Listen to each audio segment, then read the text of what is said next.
अडून ठेवण्याची ताकद या नामस्मरणात आहे असं आपलं माझं तर म्हणणं. तर बुवा बोलले आता आम्ही भजन करतो घरी नक्की 100% सुखरूप जाऊ. घरी गेल्यानंतर काय झालं त्याचा गॅरेंटी नाही.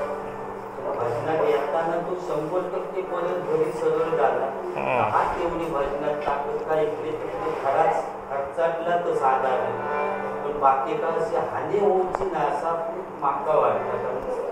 बरीच 20 वर्ष या नामस्मरणात घालवली. एक फेल झालेली गाडी आमची जवळजवळ त्या मालकाच्या गेटवर जाऊन थांबलेली अनुभव आम्हाला. रत्नागिरी गणपतीपुळे डबलबारी होती आणि त्या उतारात आमच्या गाडीची ब्रेक फेल झाली. ब्रेकचा पॅडच पडला खाली तरी सुद्धा त्या मालकाच्या गेटवर जाऊन गाडी थांबली. एवढी ताकद या हरिनामात.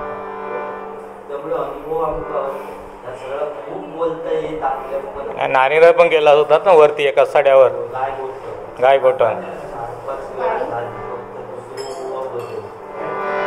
आता मी बजेट घेतले बाकी बोला थोडासा नंतर बोला. बजेट एकदम नेहमी आम्ही कसे बुवान वाटत म्हणत आहोत. आज पण ती बऱ्याच बुवा फोन केल्या जवळजवळ सगळे बुवा आज घरी झोपले.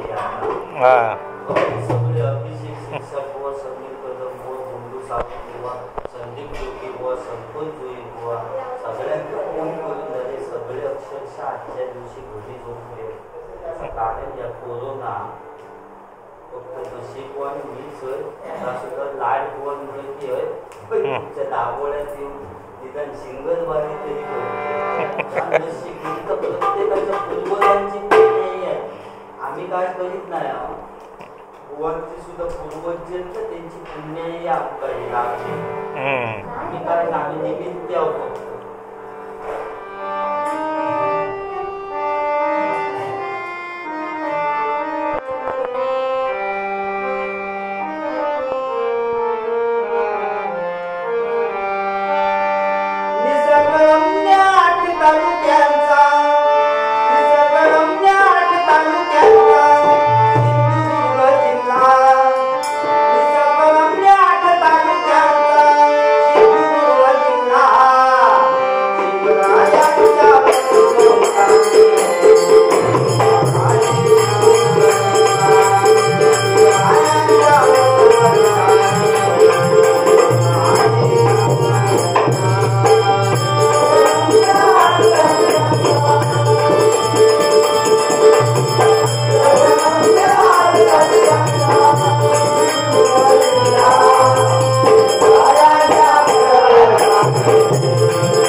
कोणामुळे पडलं हे या गजरातून सांगण्याचा प्रयत्न करणार. आपल्या जिल्ह्याचं नाव सिंधुदुर्ग, त्या कसा पडला आणि तो कोणामुळे पडला.